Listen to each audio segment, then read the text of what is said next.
Had to.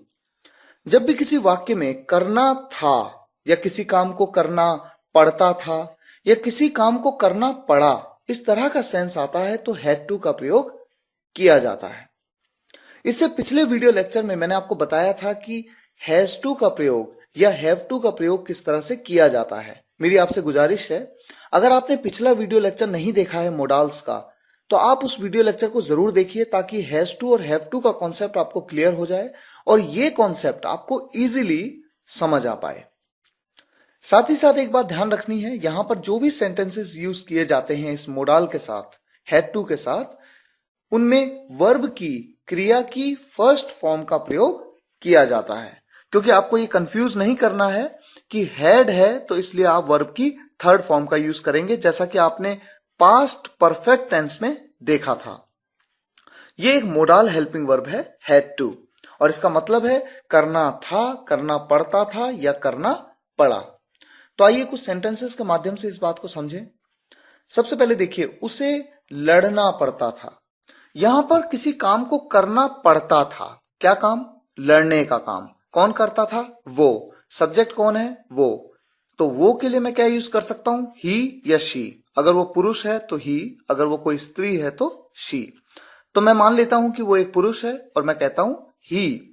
उसके बाद आपने हेल्पिंग वर्ब का यूज किया। आपकी मोडाल हेल्पिंग वर्ब है हैड टू इस तरह के सेंटेंसेस में।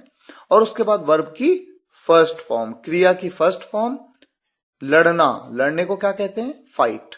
ही हैड टू फाइट।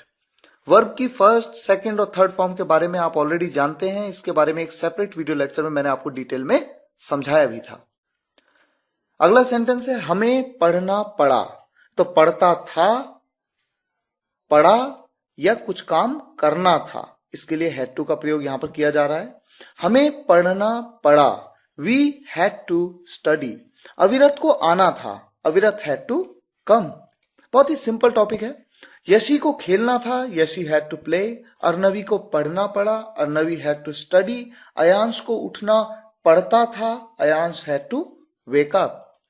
और इसी तरह से कुछ अगर इंटेरोगेटिव सेंटेंसेस हम साथ में ले लें अंडरस्टैंडिंग बेटर करने के लिए, तो मुझे कब जाना था, यहां पर WH फैमिली व्हेन का प्रयोग किया गया है। WH फैमिली के बारे में एक सेपरेट वीडियो लेक्चर में मैं आपको ऑलरेडी बता चुका हूं। तो यहां पर आप यूज करेंगे व्हेन। उसके बाद हेल्पिंग वर्ब का एक पार्ट आप ले लेते हैं। चूंकि आपकी पूरी मोडाल हेल्पिंग वर्ब है हैड टू, और ये बात आप जानते हैं कि जब भी दो वर्ड से बना हुआ कोई हेल्पिंग वर्ब होता है तो उसमें जो पहला वर्ड है वो हमेशा सब्जेक्ट से पहले आ जाता है इंटरोगेटिव सेंटेंसेस में। मुझे कब जाना था? When had I to go?